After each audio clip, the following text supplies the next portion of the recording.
Okay, so to start with, is there anybody? I will just show my face for some time and maybe take it off later. Is there anybody here that was in our very first class, the one we had? I think that was 16th of March. Is it 16th? No, 13th of March. Is there anyone here? Can indicate with a raise of hand if you were in that class. Okay, Onokwepo. Who else? Okay, you can put, okay, Sandra was also here. Okay, that's fantastic. So we'll be able to carry each other along. Anyway, for those that were wearing here, you can put down your hand. For those that are wearing here in that class, luckily we didn't do so much practical, or we didn't really do any practical.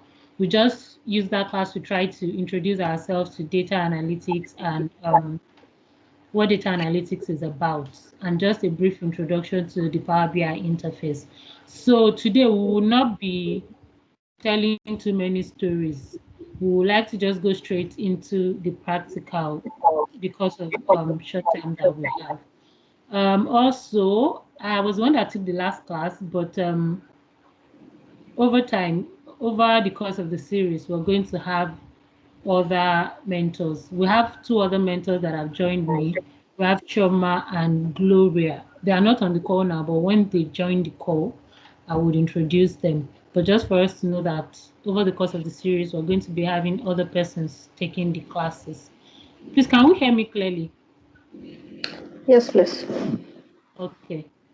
So we'll go straight to the business of the day, like I had said before. So I will share my screen now. My Power BI is already open. And if you have downloaded your Power BI, I think this would be a good time to open your Power BI if you haven't opened it yet. So this is my Power BI screen. So when you open your Power BI desktop, this is the screen you see. Yeah, you may see one other screen that says sign in, something. Just close that dialog box and then you'll be here. Can we see my screen?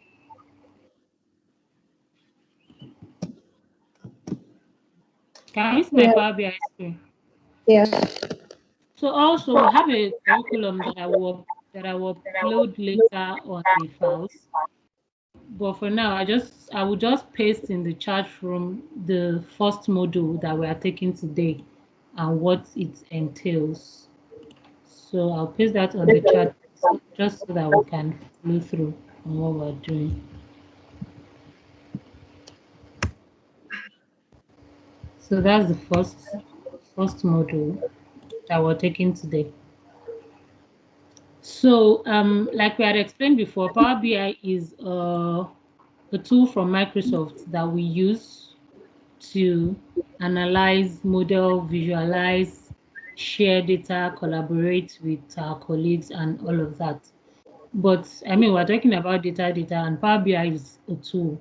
So the first thing that you want to know is how are you going to get the data you want to analyze into Power BI. So that's why our first module is importing data into Power BI and transforming data. So what that means is your data can be in a lot of places. It could be in an Excel file, it could be in a server somewhere, it could be on a website, it could be on an app, it could be on Twitter, it could be anywhere. And that's the beauty of Power BI. The beauty of Power BI is that you can bring in your data from all of these different sources, and then you can work with that data such that you can bring all of that data, like bring data from SQL, bring data from Excel, bring data from PDF, and then you can use all of those data in one, put them in one model and analyze them to produce one report. Unlike in other places where, for example, in Excel, your data has to be in Excel or you have to copy it and paste it into Excel. But here you can connect to all of those data sources. So the first thing we're going to look at is what are the available data sources that we can connect to in Power BI. So when you come into Power BI, the first thing you want to do, like I said, is to bring your data into Power BI. And when you do that, is this get data toggle that is here. So if you click on the down arrow by the side of the get data, these are common data sources: Excel, Power BI data sets, data flows, SQL Server, analysis services, text, web, blank query, and then there's more. So I just want us to see all of the sources that are available. So when you click this more, it brings you all of the available sources. Rolling. So really is the flexibility that Power BI affords you, being able to bring in data from all of these sources. So that way you don't have to get worried that, oh, my data is not in Excel or my data is in so place. You can connect to all of these sources and bring in your data to Power BI. More now.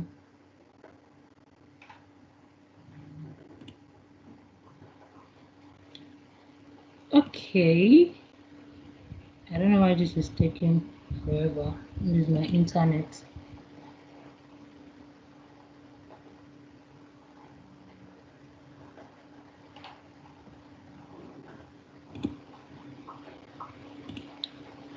Does anybody have Power BI desktop open on their system?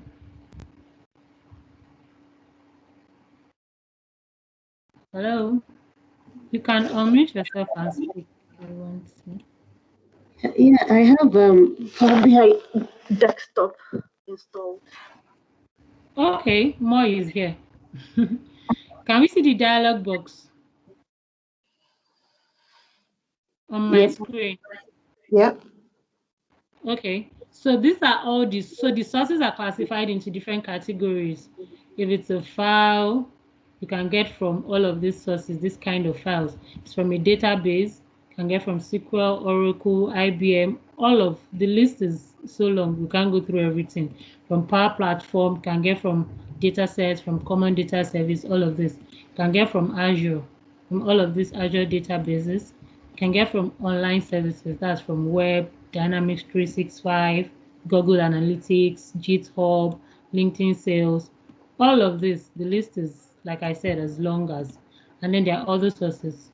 So in today's class, we will just pick a few of these sources that we would get data from. So I'll try to cover a few of them, and then we can go on to experiment the rest on our own. So the first file I want us to bring in, of course, is a very popular one. I want us to import an Excel file. I have it saved on my system. And if you have also downloaded the files that I shared, the file I want to import now is, I think that file is sales data. The file that says something sales data, Power BI sales data. That's file I want to import now. So I'll click on Excel and then say connect. So once I say connect, I have to select the folder where I stored it on my system. So I stored it on Textiles Power BI Class 1. Open Power BI Sales Data. So I just click open and that file is imported. Of course, it takes some time. So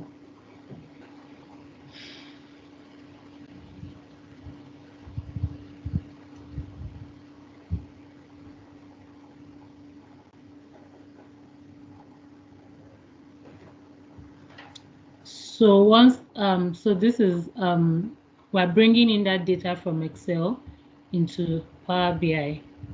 So when your data comes to Power BI, you see this dialog box.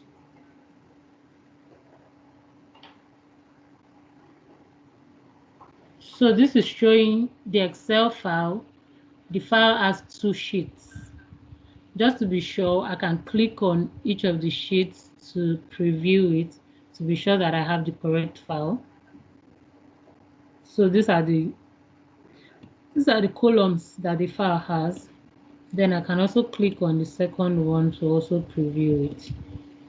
So these are the columns in the second sheet. So this is an Excel file that has 2 sheets. If my file has 10, 12, 11 sheets, all the sheets will be listed here. So now there are two things I can do. I can say load, or I can say transform data. If I'm sure that my data is clean, I don't need to correct anything, I don't need to do anything, I can click load. But if I feel like I still need to correct some things in the data, I will just say transform data. Most times best practice is just go to transform data so that you can just cross check and be sure that everything looks the way you want it to look. So if you want to load the two files or the 2 sheets, you just click the 2 and then say transform data. So let's click transform data. That takes some time to also process.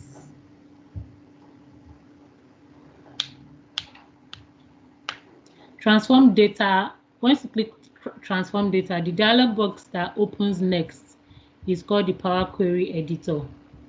And the Power Query Editor is like the, I don't know if I should say powerhouse, it's like a powerhouse of Power BI, because that's the place where you transform your data literally. That's the place where you can manipulate your data, shape it the way you want it to behave and all of that. So we're here.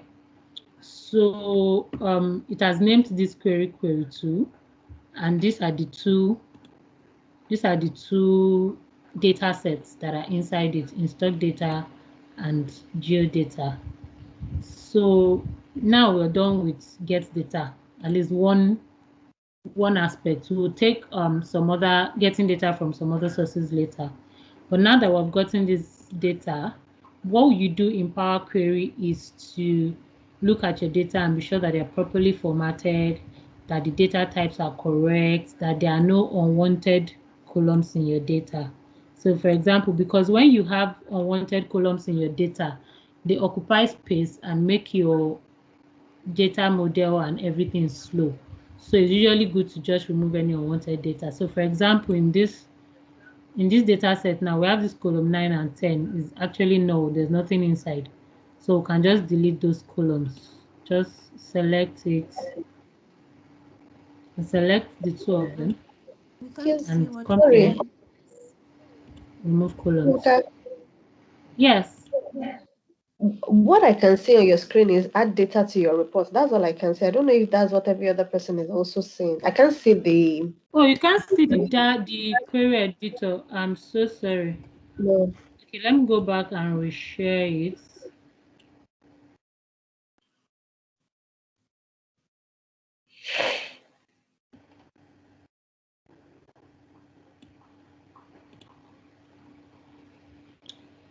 Power Query Editor.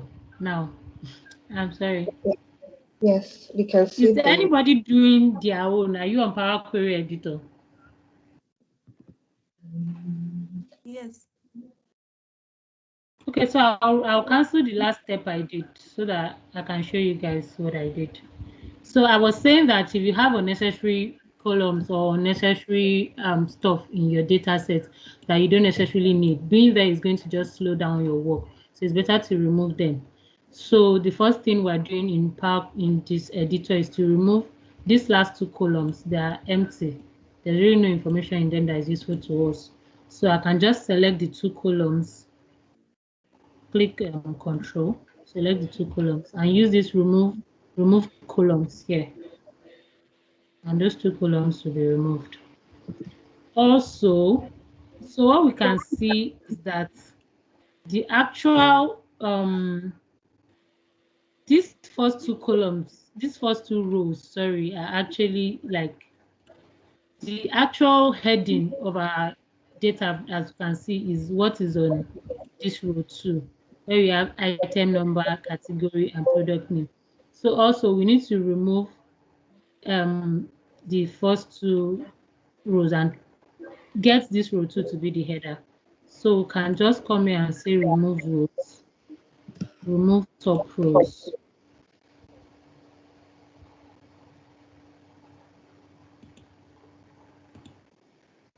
It's asking how many rows we want to remove. So we want to remove 1 row. Okay, 2 rows so that we will not have row 2 as a column. So we'll say 2. And then, okay.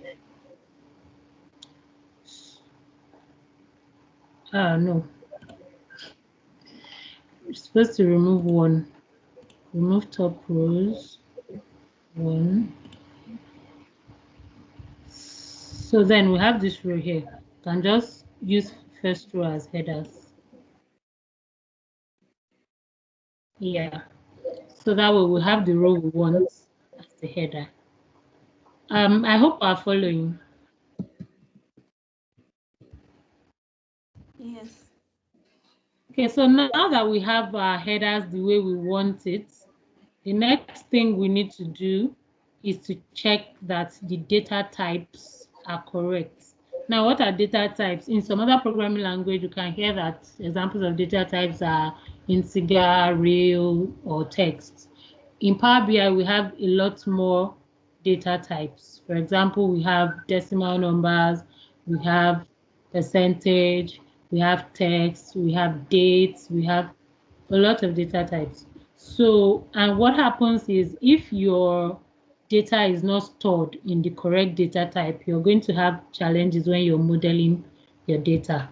So when you import your data, after you get the heading, you get the column you want as the heading, you remove the unwanted columns. The next thing you want to do is to check the data types for individual columns that the data types are correct. So for example, the first row we have here is item number. It's actually a number, and then so what you see in the top left here is the data type that the data is currently recorded in. So it's recorded as a whole number. We may leave it as a whole number, but what will happen if we leave it as that is when we are modeling the data, it might sum it up because it sees it as a number. Like when you use it, we'll understand later when we're doing modeling. So if you have something that is a number, but is not a number that you need to be summed up, sometimes it's better to record them as a text. So I'll change this to text. But if you have something like a sales data, like first sale, second sale, what you sold on Monday, on Tuesday, on Wednesday, that you can leave it at that you will leave it as a number, because when you pick that data, you want it to add up to give you the sales for that day or for the week. But these are item numbers. They are not really numbers that add up. That's why I'm recording them as text. So category is recorded as text, and that's fine. Product name is recorded as text. That's also fine. Week ID is recorded as dates. This thing is date and time. You can just change it to date since there's no time there. Week number ID. Week number ID, so it's also a week, but it's also a number, but it's an ID that represents week 1, week 2, week 3, and it's not something we want to be added up. So we'll also change that to text. Now, average inventory on hand is, of course, is the number of stock that you have. That one you can add it up because it's inventory. So you leave that as a decimal number. Then in stock percentage, so this is the percentage, but it's stored as decimal number. So we change this to percentage. Also, we have the final column is sales. It's stored as a decimal number, so that's fine. Sales, we want it added up whenever we're doing this thing. So we can leave that as a number. So now that we're done checking all our data types and we've changed the ones we want changed, we're fine with data types. Now there is another place where we can change data types apart from here, where we can even also change also another way to change data types. Click on this column here and you click transform up here. You can see data type. You can also change it to whatever you want it to be. So that's another way to change data type. And there's also a third way that I would show us later, but let's just finish with this one. So I would stop at that. And then the second data we brought in is geodata. I think I'll leave that for us as homework to remove unwanted columns or rows and also change the data types to whatever we think that they should be. So now that I'm done with cleaning the data looks the way I want. The next thing I will do is to come here and click close and apply. What close and apply does, it now loads the data. Now, if I had clicked load from where we were importing it, I wouldn't have gone through all of this. This is where I would have come to.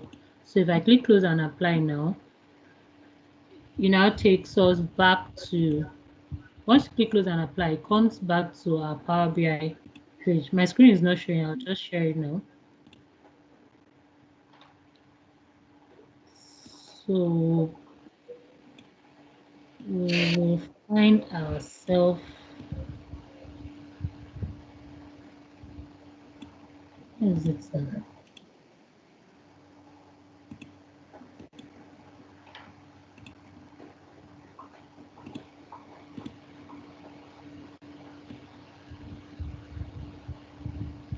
If I use this screen one, I think it shows whatever I'm showing on my screen.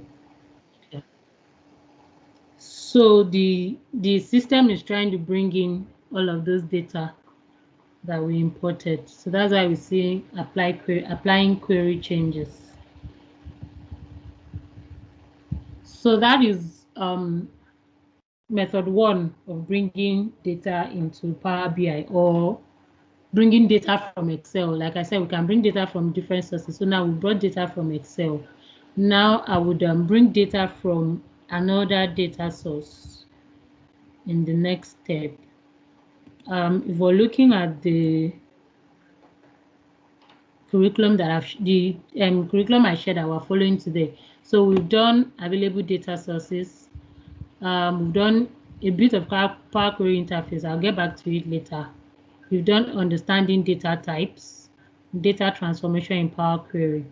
So with column transformations is what we did while we're changing data types. There are other column transformations I will just show us in the next thing. So now the next step I want to do, I want to bring in data from another data source. Then I will use that data to explain, append, and merge queries. Why is this taking so long?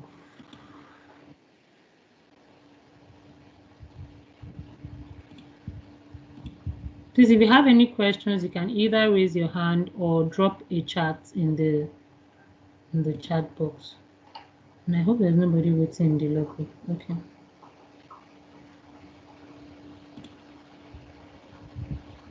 This takes so long.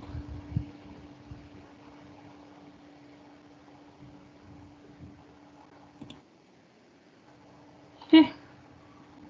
I guess. Excuse me, Inka. Okay. I don't know if you've answered this question before, if I'm taking it back, sorry. So I want to, so the column item number, right? I mistakenly deleted it and I tried to do undo, it didn't work. So okay, so the beauty of Power Query is that any step you take, you can actually undo it, but it's not by clicking undo. So if you look to the right of your Power Query editor, let me open mine. So if you, I'll just use that to answer it, to also explain that if you mistakenly loaded your data without transforming it in Power Query or whatever, the way to get back into Power Query editor is to come to here, look for, there's a transform data, use the Power Query editor to connect. So you click this transform data here, it takes you back to your Power Query editor. So if you look to the right of your Power Query editor, you see all the steps that you have taken. It's my in stock data. This is the data we worked on. So these are all the steps that we've taken. Can you see on your right? Yes. We apply steps. So any step that you took that you don't want to, and the good part about it is, unlike in normal Microsoft, when you undo, like you have to undo every other thing you've done after that step. But here you can select the exact step you want to like undo. And once you just click this X by the side, that step is undone.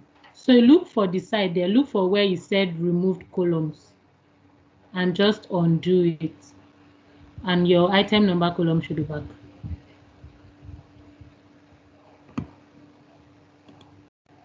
Does that work?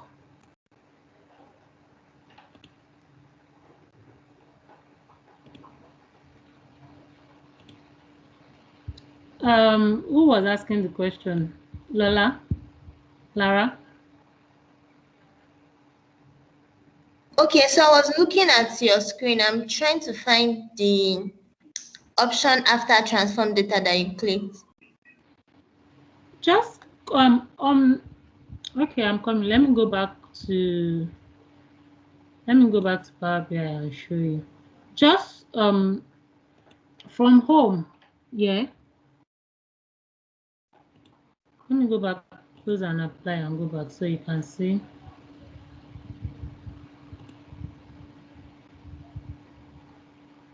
Here, after get data, there's a line of all of this thing. Then there's this symbol that looks like a table or an as. Depending on the version of Power BI that you have, you should just see transform data somewhere, or you see this symbol.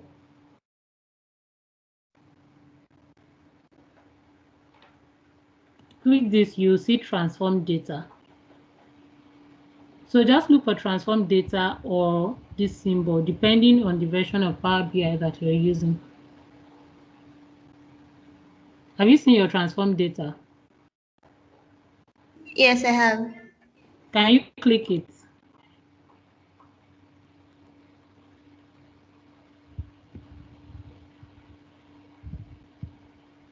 Once you click it, your Power Query editor will open.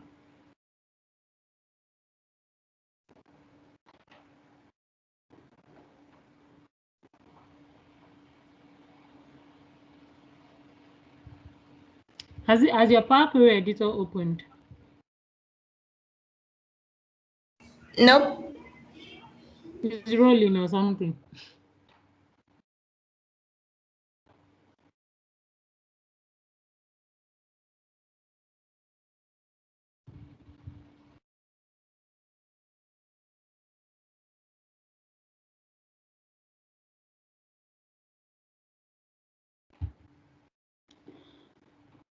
Lara, Okay, let's has it proceed. I'll opened? find the way around it. Huh? So let's continue. I'll find the way around it. I can't see it yet, but I'll look for it. You didn't see the transform data yet. And I while we're have seen done, transform data, but this applied steps is not opening. the apply steps is not opening. Is it showing like this? Nope. Okay, maybe when we're done, you can share your screen with me, then we can look at it together. Thank you. So let's go back to our Power BI. So anyway, if you want to get another data, you don't necessarily have to go back to Power BI. From the Power Query editor, you can come here and say new source. So this means that you want to import data from another source. You want to import a new query. So click new source here. Like I said I want us to import data from another source, not Excel this time. So the file we want to import is a CSV.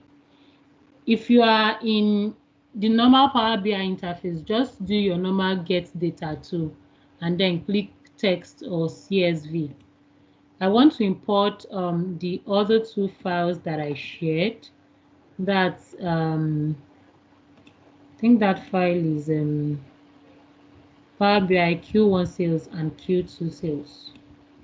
So back to my Power BI. Okay, immediately it already opens go to wherever you saved it. Like I saved mine in Textiles Power BI class 1. And the two files I want to import is this Q1 sales and Q2 sales. So I will just press Control and select the two of them. Not letting me select the two of them. Voila. I'll import them one after the other. Open Q1 sales.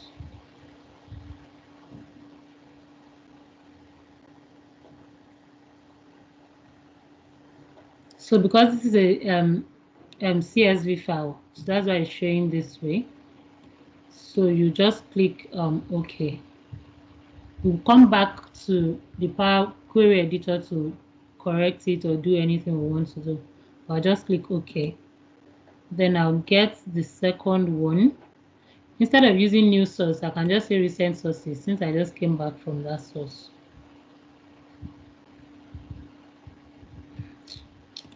Let's use this CSV again, Q2 sales, then open.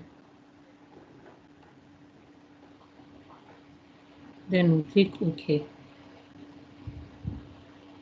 So as you can see, all the data sets that we have imported, they are called queries in Power BI. They are listed here. The first two we imported in stock data, geodata. Now the next two we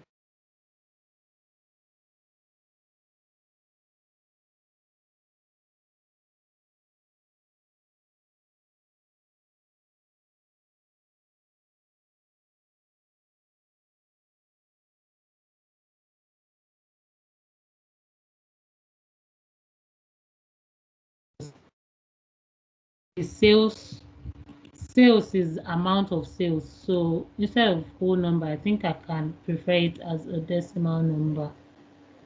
Yes, replace current. Q2 sales also, month, text, sales decimal number. So now that we have our data types the way we want them, now we have imported data from Excel and from CSV.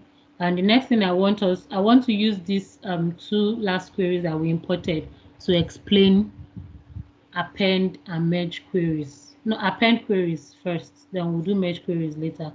So append queries in Power BI, on the Power Query editor, there, like I said, there is where you can transform your data. So there are a lot of things you can do on the Power Query editor.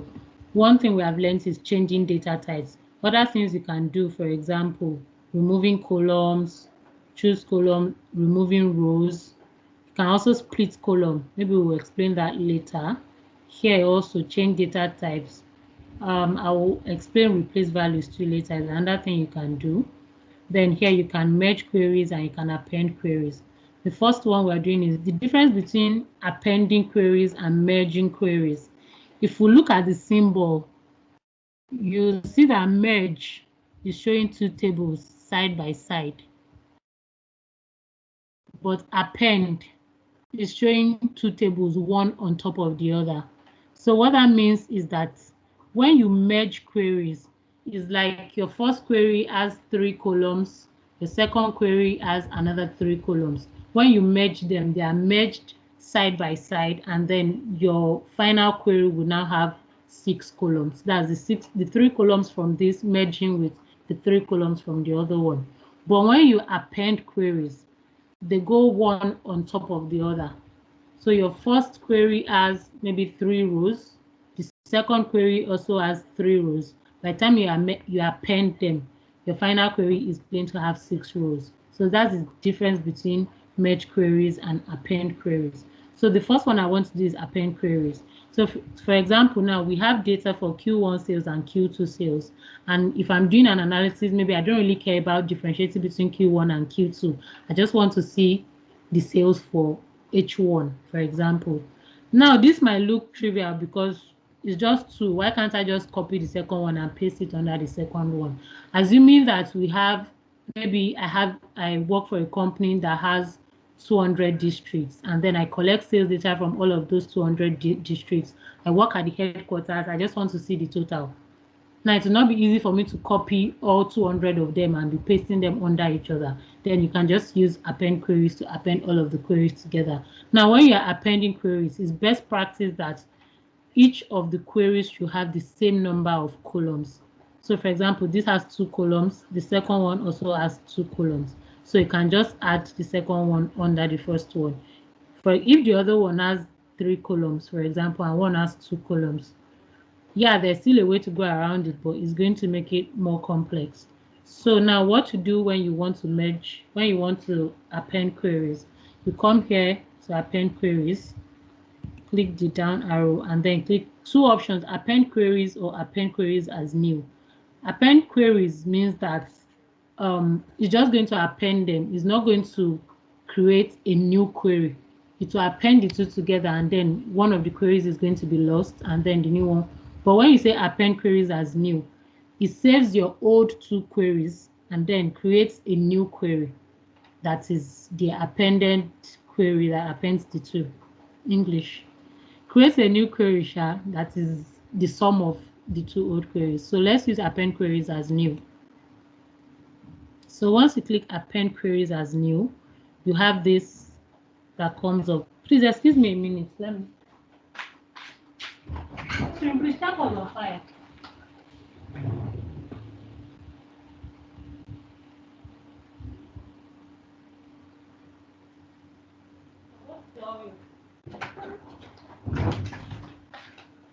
Okay, so it's asking how many tables we have that we want to append. So if there are two tables, we'll click to. If there are more than like three or more, for example, in the example I stated, let's say you have 200 districts, you click these two or more. But since all we have is two tables, we'll just leave the check on two tables. It's already selected this because we were on that query when we clicked the append queries. So now the second table we want to append, when you come here, it shows all the queries you've already imported. So the one we want to append to it is Q2 sales. So you click OK, then it shows you a preview of OK.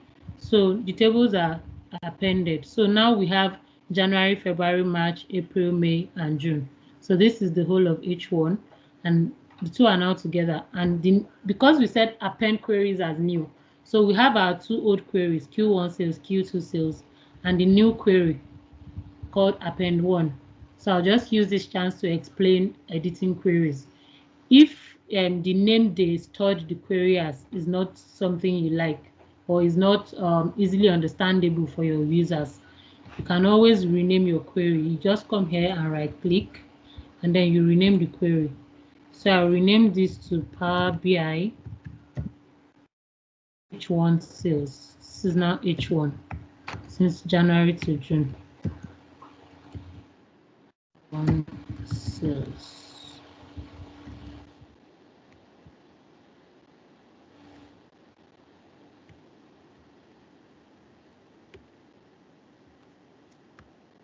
So there we have our appended query.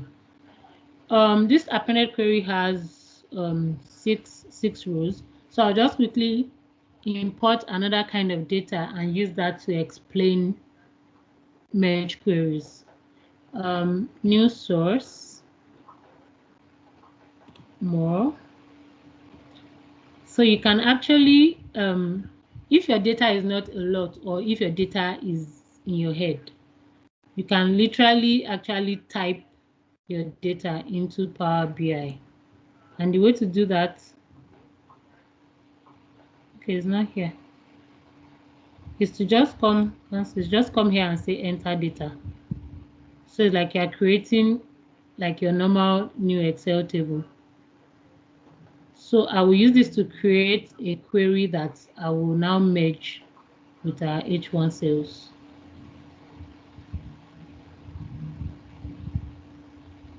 So you have a blank table that you can put anything you want. So I'll just title it, or the other columns we have in that table are month and sales. Say sales target.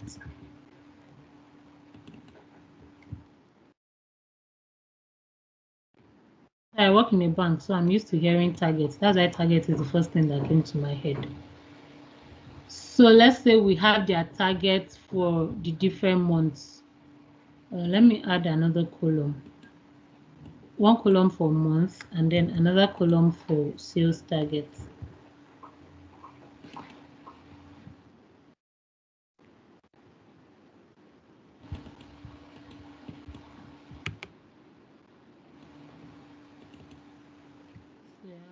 January. You just be clicking this asterisk if you want to add a new row or a new column. So February.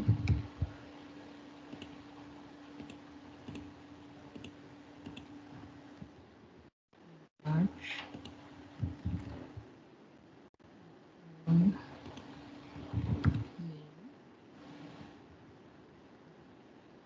So let's say their sales target is 2,000 per month.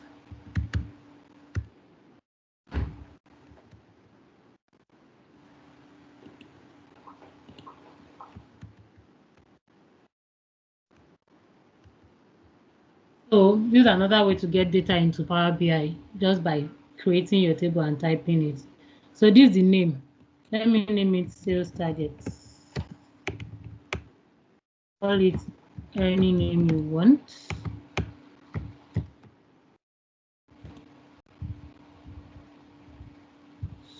So we have sales target query here now. The rule for, I said we're going to use this to learn merge queries. Now the reason why I had to have this month column here is because every time you want to merge a query, or you want to merge two queries, the two queries have to have one column in common that Power BI is going to use to merge them. And you understand that when I do the process, because if they don't have that single common column that is called the key, Excel will not, Power BI will not understand how it's going to merge the two queries. So I would demonstrate that now while we're here. January, February, March, April, May, June, January, February, March.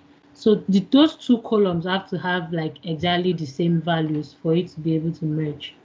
So now come here and say merge queries.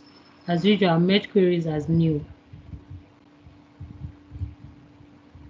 So select tables and matching columns to create a merged table. So the two tables have to have one column that is matching for them to be able to merge. So it's already selected Power BI H1 sales for us. And the next one we want to merge is the sales target. So we'll come here again like we did for append. We'll come here and select sales target. So now the next thing is to select the column that we're using. So you just come here and here. So there are different kinds of joins.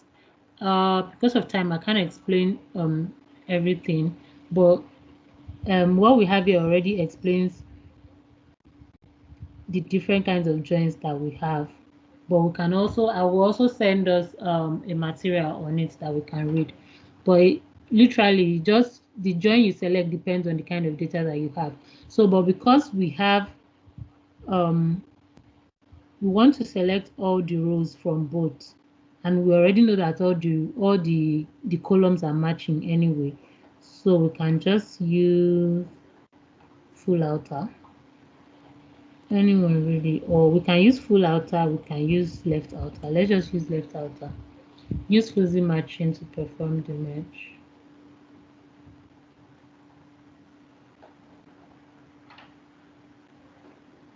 So the fuzzy matching also, it just checks that the rows and columns are matched. So it said the selection matches 6 of 6 rows from first table. So I want to click OK. We have our new merge. So you have to expand this to see. So what this is asking is, so it brought the whole sales target table here. So we have the tables here. So when you come here, it's now asking you, what columns do you want me to show? Do you want me to show the month and the sales target? But because we already have a column here showing month, we just wanted to show the sales target. So we'll uncheck this month and then click OK. So now we have sales target. It's showing sales target because sales target is the name of the table And then sales target is also the name of the column. So it's telling us the table and from which column it came. So you can just rename this, right click and say rename. So and just call it sales targets. So there we have our sales targets. We can change the data type to decimal number, since this is also in decimal number. So the usefulness of this kind of thing is, for example, if you maybe you collected data about your staff, you collected data about their date of birth, their maybe HR, for example. HR has information about the date they were hired, the date they were promoted, and some other information. And then some other departments, maybe finance, has information about their performance, how they met their targets. So this information are in different places, and you need, maybe because of the nature of your own role, you need to see all of that information at once. And again, as usual, if it's only one column, you can just copy and paste it. But what if there are 10? Maybe you collected this information from 10 different departments and they have different information about staff. All of them probably have a column that shows the staff ID. So you can use that staff ID column to merge all of the queries, and then you have one file that shows you all the information you need to know about your staff at a glance. So that's just the typical application of merge queries. Now, of course, you have to rename your query again. It's showing merge one, which is, nobody understands what merge one is. So you rename your query to say sales versus target.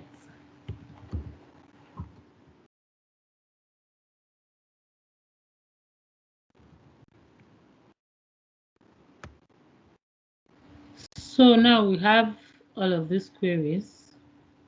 Before we have all of these queries, so I will just quickly go through a few of the other functions in the Power Query editor. We've been on home since, so if we go to transform, there are a lot of things we can do. We can count rows, reverse rows, transpose. For example, you want this to come down. Anyway, we can just try it. We can say transpose. So you see how the rows turn to columns and the columns turn to rows. I'll change that step because I didn't actually need it. I just wanted to show us. Here also we can change data type, detect data type. You can also rename the column here. Here again, this is on pivot columns and pivot, move columns position. We will learn this when we're doing data modeling. This, you can use this to fill cells in the neighboring. For example, if I've filled only 2 cells and the other are empty, I need to fill down, just like in Excel.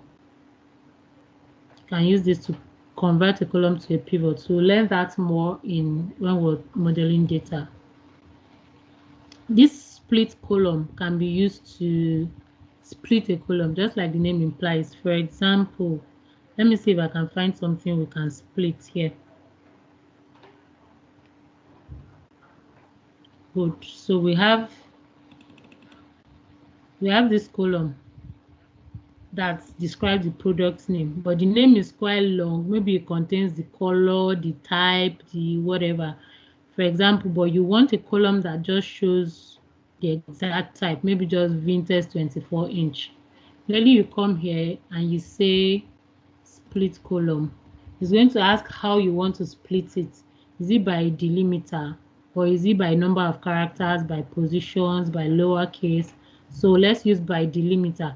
By delimiter means that for example, this has an hyphen that separates what we want from what we don't want. So you can use that hyphen to split the column.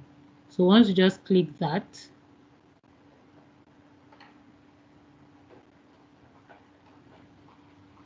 the dialog box comes up. So it's asking us what's the delimiter we want to use. It's not space. It's not a semicolon. It's not a tab either. It's not any of these things that are written here. So I'll just use custom and type what the delimiter is, which is an hyphen. So do we want to split at each occurrence of the delimiter? But because I don't want it splitting into 4, 5, since this delimiter occurs like 3 times, I just want the first part. So I'll say only by the leftmost. If I wanted the last part, computer privacy, something, I will use the rightmost delimiter. But I want just the first part, so I'll say leftmost delimiter. Then I'll click OK. So you see that the column has splitted. We now have product name 1 and product name 2. So I can change these names to anything I want. So that's split columns. So a lot of other, this is also to change the format, either you want it lowercase, uppercase, capitalize each word. For example, now if I change this to capitalize each word, you have each word is now capitalized. You want to extract, so this is just almost the same as split again. You want to extract something from this column. Either you want to extract by length, first characters, last characters, text before delimiter, the same thing again. This is sparse. So there's a lot of other things that we can do. Structured column, run R scripts. We'll learn more on all of this when we are doing modeling. Then, so now your data is everything, for example, but there's an extra column you want to add. You come to this add column here. So depending on what kind of column you want to add, is it a conditional column? Or you want to duplicate a column that already exists? You want to invoke a custom function? We'll learn this later today. Or you want to just add a custom column, a new column, then you put the formula that the column will use. Or you want to add a date, you want to add time. All of these are advanced AI insights that we will learn later on it. Then view just shows how you want your editor to show. So you want it monospaced, you want to show white space or not.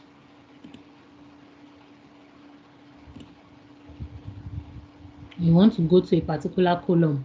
For example, this one is easy for us to be scrolling like this because we have only 9 columns. If you had like 100 columns, because Power BI is all about big data. So if you have like 100 columns, you can't be scrolling all the time to go to a column. So let's say you want to go to column 20, you just say go to column. So this will list all of your columns and you can just select which column you want to go to. So let's say you want to go to week number ID. Take it to week number ID. So these are other tools that can help you to diagnose your data model. We'll use that later. And then this is help. So the last thing I want us to, let me look at our curriculum and see what we have missed out. Storage modes I'm going to give us as assignment is actually something, it's not a lot, but it's something I think we can read up, and I'll have someone explain it to us next week in our next class. So we've done column transformations, append and merge queries, editing queries, data cleaning, inconsistencies and user-friendly naming conventions. I think I've already mentioned that instead of leaving your query names as just anything, it's good to use user-friendly names so that when people see them, they understand what the query is talking about. And then inconsistencies, for example, it's possible that in this week number ID, how will I do this now? Okay, let me go back to, so it's possible that in this week number ID, you have a row that instead of having a number, it has, for example, B in the row. So I know what to do. I'll go to our Excel listing and put that error there so that we'll see the thing pop out the error. So sales data, 7 o'clock will be done in a jiffy.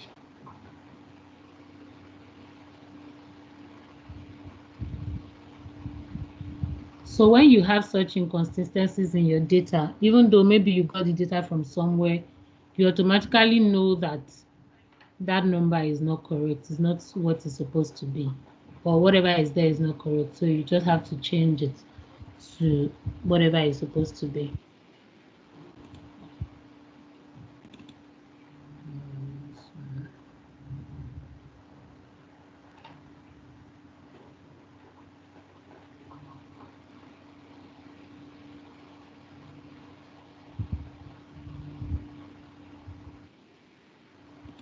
Let me use another one.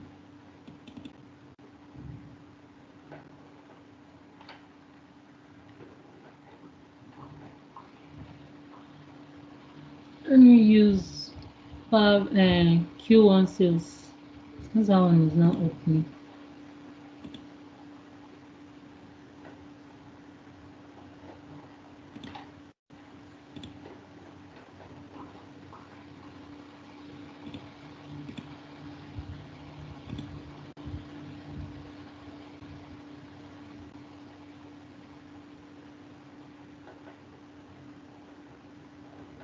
There's still one last import method that I want us to just quickly go through after I explain these inconsistencies. So, for example, now, let's say here where we have sales. Here where we have sales, there's maybe some kind of mistake here. So instead of having the figure 0 here, you have letter O. I'll save this. And another beauty of Power BI is when you make changes in your data, you don't have to come and change it in Power BI. You just need to come to Power BI and say refresh preview, and everything refreshes to whatever it is that you have changed on your file. So I think what I changed was in Power BI Q1 sales, refresh preview.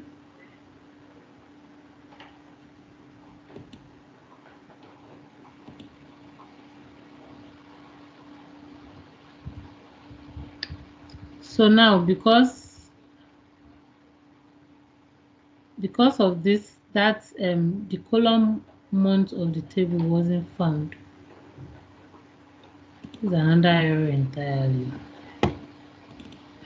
This is not the error I was expecting to get, but anyway, we'll just look at it and see.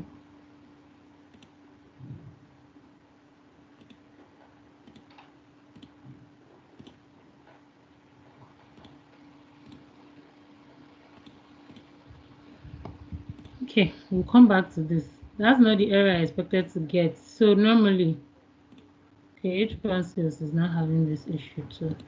So yeah, that's it. But now I want to change it from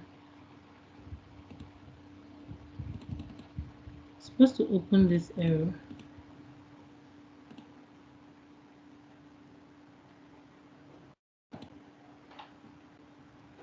Let me open that file again.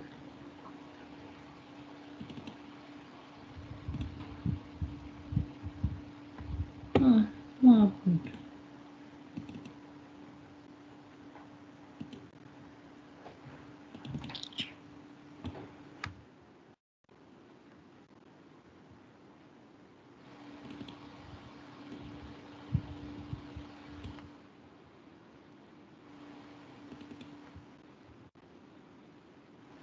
I guess my system is having a mind of its own, so he deleted the month column.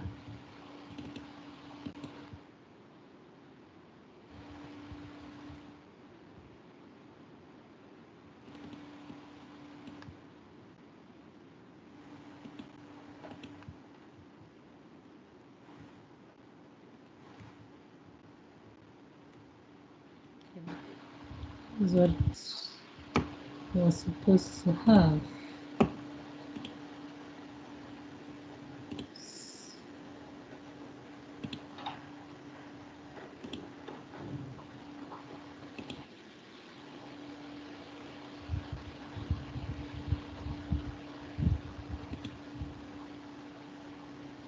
Looks like I'm having an issue editing the file.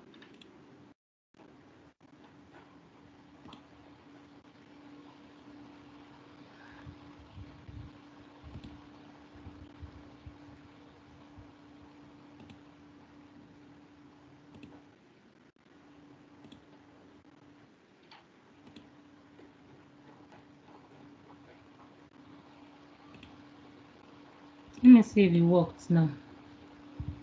Refresh all.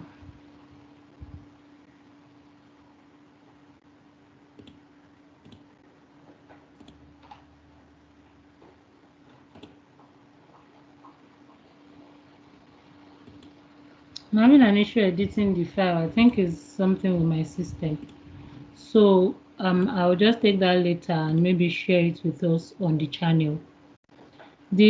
Let me close and apply so that we can see all of the queries that we've imported or that we've loaded. So what has happened is because I was trying to tamper with the file, all the queries that have one thing or the other to do with that column that I tampered with, they are now showing error. But I would look at it later and find what went wrong. If you come here and it seems your queries are not loading, just click this. Okay, it's still loading. But you can just click this apply changes and then everything will load. The final gets data or data source that I want us to quickly go through will be done in like 5 minutes is a custom M query.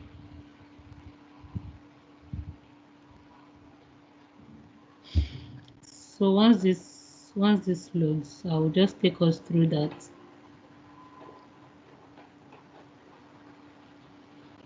So like I said, all the columns that had one thing or the other with that column now have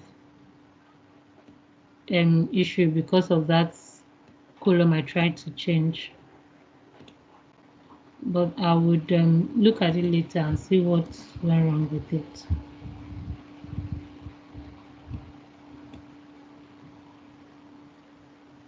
Now, why is in stock data also having issue? Sales targets.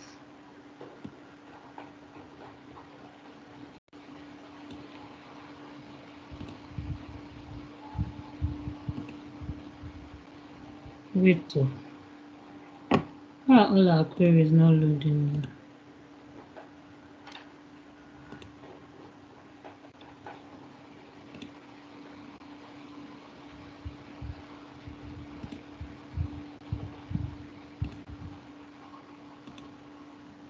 Let me go back to the query editor answer.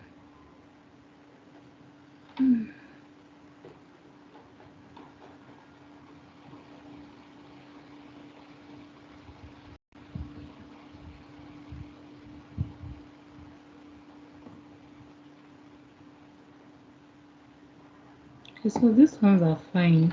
So it's the ones that have that column. Okay, so that it doesn't distort, our work, I will just delete them so that the other people can have peace. I will delete all of them that have this issue. The query can be referenced by another query. Okay, I'll delete this first. Yes. And I'll delete this. And then I will delete this. So we have peace now, Abby.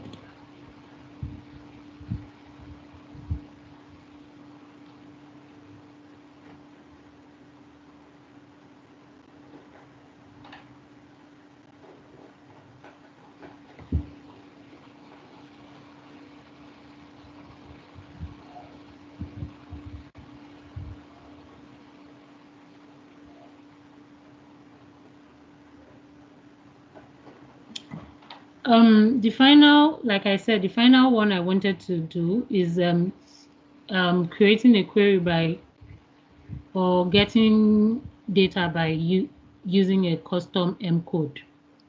And that's the last file that I shared on the group, custom calendar M code. Now in Power BI, there's something that we call date tables. They are very useful when we're doing data modeling, especially when you're modeling things that have to do with time, like maybe you're analyzing something over time, over a period, and all of that. So sometimes your data already has dates, but depending on the kind of modeling and analysis that you're doing, it's important to have your own date table that you can manipulate in the way you want. And one of the ways to create a date table is using a custom M code. So I will use that getting data by custom M code to just explain how to create a date table. Now that involves a bit of writing raw programming code, and because writing code is out of the, what do they call it? It's not part of this course. I will just use a code that I copied on Google. You can find all of those codes everywhere on Google. I will just copy and paste the code that I copied on Google and use it to explain the process. So I don't know why this is taking forever. I just, okay, please let's just wait a little bit for this to be done so that we'll do that M query code and then we'll be done for the day. So basically everything we've learned today is just how to bring your data into Power BI from different sources and then clean them when you have to transform the data in Power Query Editor, do everything you have to do. All of those processes are important. You may think that, oh, when are we going to get to modeling, analysis, and visualization? But it's very important for you to get your data properly cleaned and in shape and how you want it, so that when you're modeling or when you're doing visuals, you're not going to be having issues.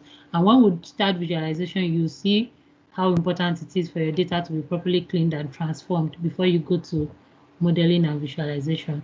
So on this side here, you will see all of the queries that you have imported, geodata. If you right click on it, you see the columns that are inside each of them. If you open also in stock data, you see all of the columns like that. So all of the queries that you imported are going to show here on this side of your Power BI desktop. So the name showing here is the name of the query that we clicked on. If I click on this name will show here. All of this we will learn. That's all of these functions here we will learn when we are doing visualization and modeling.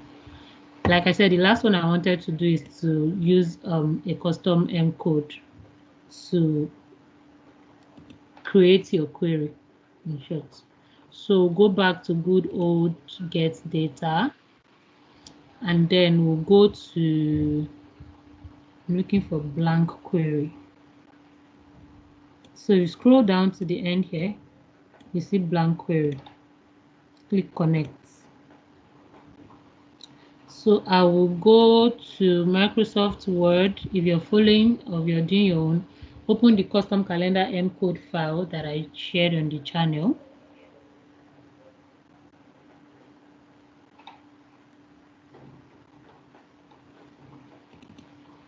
Like I said, this is a line of code that I copied from Google that helps to create a date table. What we want to do is to create a date table where we want to use a code to tell Power BI how we want the table to look like and how we want it to behave. So this is a whole long line of code. If you look at it, you just see what it says: create table, start date, end date, day count, and all of that. When we run it, we will see what it brings up. So you copy this code and bring it to your query editor. So now, since after we click blank query, you brought us here. It has named that query 1. So now we're supposed to we're going to paste that in this formula bar here. So I'll just right click and say paste.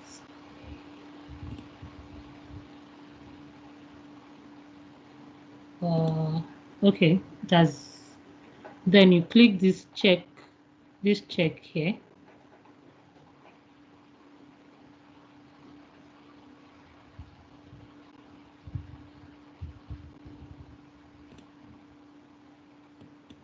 Looks like there's a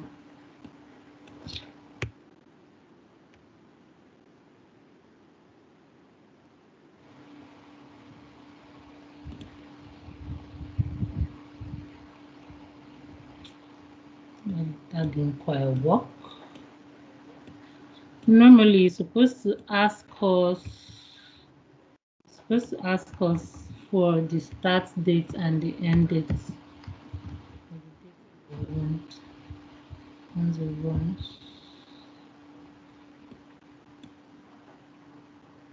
Okay, I wasn't supposed to click that. It just runs automatically by itself. So what I did was copy that. Okay, I'll just go over it again. What I did was copy that code from there, come here, click equal to, and then paste it. So once it runs, because what the code says is that we want to create a date table and do some other stuff, it's asking us the dates we want to create between which day and which day. So I'll just create to start at the beginning of 2021 and end at the end of 2021. So I'll click this calendar here.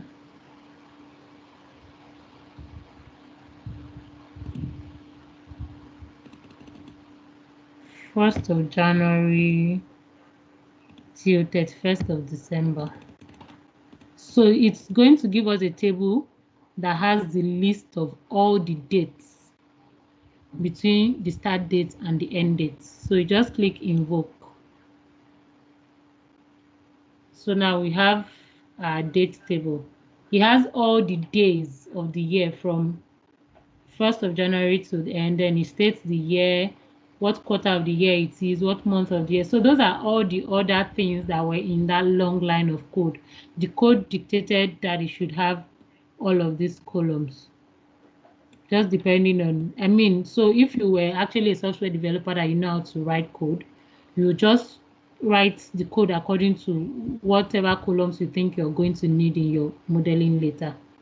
But this is what this code does. Now, the other thing I didn't mention is that whenever you're working on a query, because Power BI cannot show you everything that is in the query at once, even when you scroll, there's a line here that shows you, that gives you like a summary of how many items are there. So like this says that this table, for example, has 12 columns and 364 rows. That's because there are 364 days between the 1st and the 31st. Should it be 364 or 365? 364 rows, sure. So, and good old best practice, we won't leave this query as invoked function. We'll rename it and call it our date table.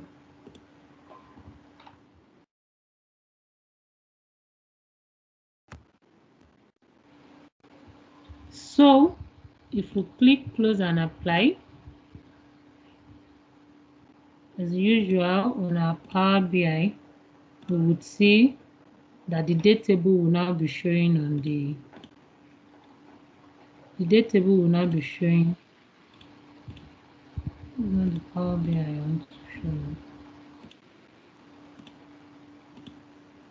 I'll be like Uganda. Okay, I'm coming.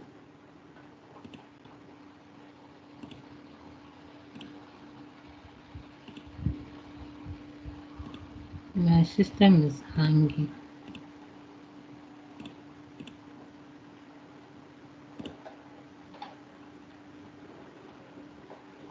Sorry, I'll share my screen again. My system was hanging for a bit.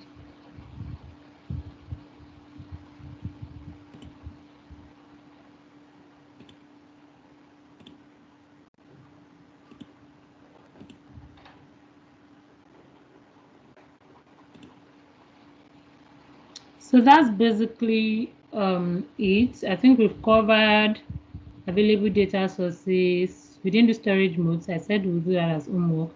We looked at the Power Query interface. We've understood data types. We've done data transformation, column transformations, append and merge, editing queries, data cleaning. And what I've tried to do is to just show us different methods of importing and getting data from different sources. So we covered Excel, CSV, blank query with custom M code, and we also did creating the table directly inside Power BI. So I think like I said, there are a whole lot of ways to get data into Power BI, and we won't be able to cover all of them. So what you can do is on your own to explore all of the other available ways of getting data into Power BI. So like we can see, the last table we added, which is the date table, is now here. So the next thing you want to do is to start building visuals with your data, or maybe model your data first before you build visuals. When we learned about Power BI, the desktop, this thing in the last class. So this is your workspace. This is the place where your visuals will be. And then here I was talking about other ways of changing data types.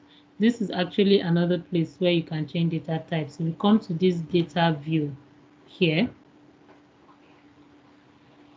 Data view here, if you click your in stock data, for example.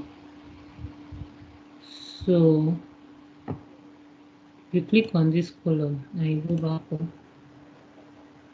You can actually also change your data types here. You can also change your data types here.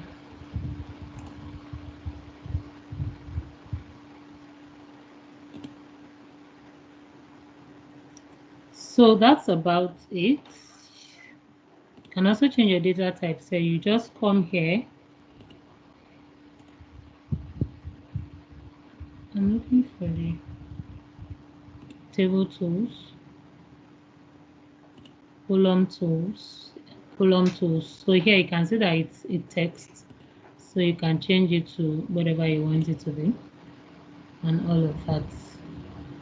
So we'll use that place more when we're doing modeling. So really that's about what we had to do today.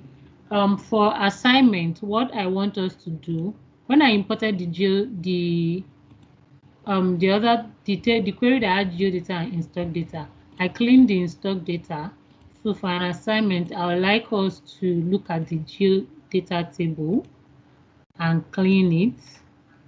And the second thing I would like us to do is, so in the syllabus I had posted for today, or what we're supposed to cover today, storage modes is there are different kind of storage modes in Power BI, which is import and direct query. I will want us to read up on that, and before we start next week's class, I would hope that someone will just quickly take us through it. So I will type the assignments in the chat box so that we will not forget. Clean year data table.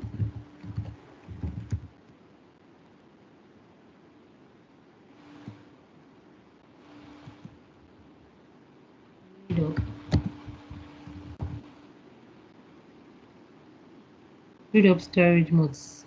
There are pros and cons of using these different kinds of storage modes. So I just want someone to explain to us in what situations do you use import and in what situations do you use direct query. So that's that. That brings us to the end of today's class. And nobody typed any question in the chat box. But then if anybody has a question, you can just raise up your hand now and I would answer it. Of course, when you're done with all of this, the next thing you want to do is to save your file. So I would save this as CS Power BI Class 1. So does anybody have any questions? You can raise up your hand or you can just unmute your mic and speak.